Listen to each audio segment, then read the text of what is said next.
There are a lot of places in New York City that have a lot of weirdity and dark history to them. And these are places that you walk through and you'd never know.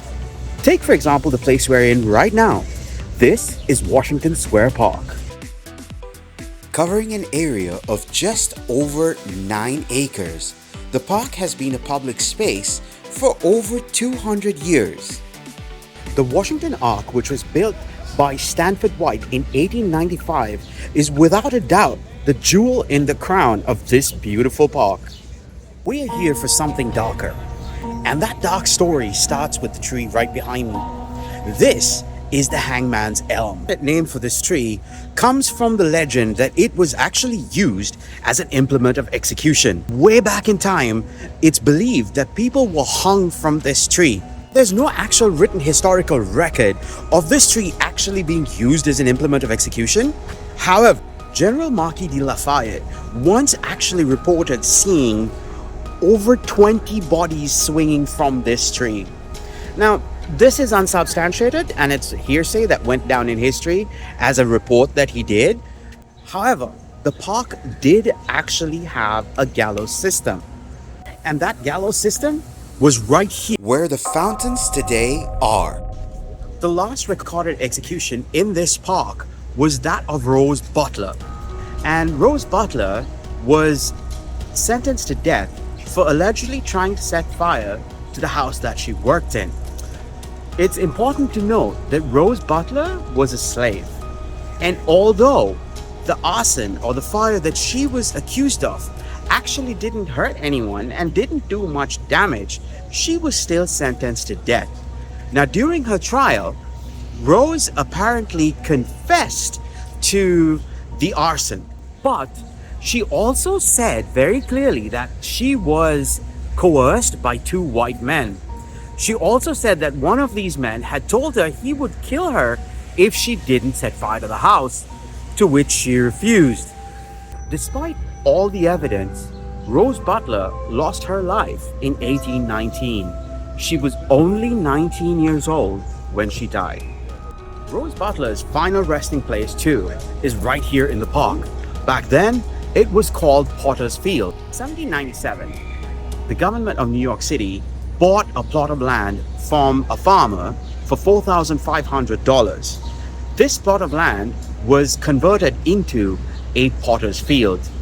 Now, most of the people buried here were the poor and destitute and the criminals who were buried here after execution.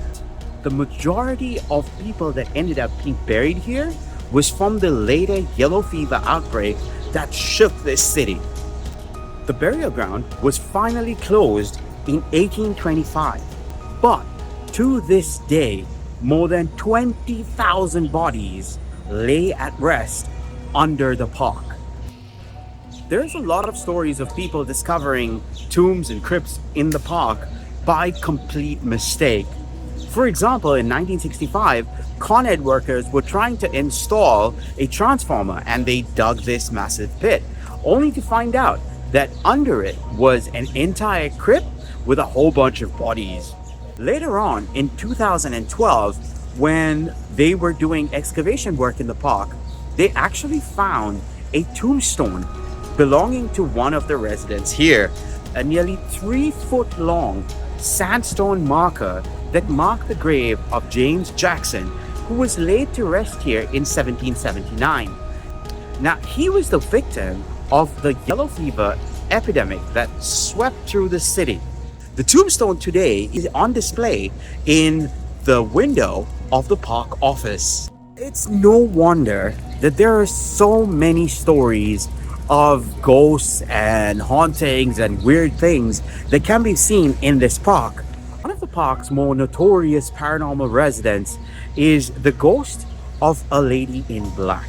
Now, she's supposed to be the ghost of a Quaker woman who wears a black coat. But who exactly is this ghost, or whom does she belong to? Her name is supposed to be Leah. And Leah lived along the edge of Potter's Field a long time ago. And back then, grave robbers, or body snatchers as they were called, was big business. And Leah decided that she was going to be a one-man protection unit, or should I say a one-woman protection unit, who would stop people from robbing these bodies. She would walk around the graveyard to keep an eye out for these body snatchers. If she came across one of them, what she would do is scream or holler or make a noise so that the security who were there at that point in time, one or two men at the other end of the graveyard, would come running to her. Now, today, the ghost is supposed to do something pretty similar. So, according to all reports, people who've seen her claim that she jumps out from behind one of the bushes or a tree, and once in a while, once in a rare while, she actually screams. And it is supposed to be an absolutely spine-chilling scream. The next time you're walking through Washington Square Park and you feel a little bit of a chill on the back of your neck, or you feel like something is following you, or you see something, don't turn around. Keep walking. For Urban Explorers, I'm Michael. I hope you've enjoyed the ride. And if you did, please smash that like button, absolutely turn on the notifications, and subscribe if you haven't. Thank you. Stay safe. We'll catch you later.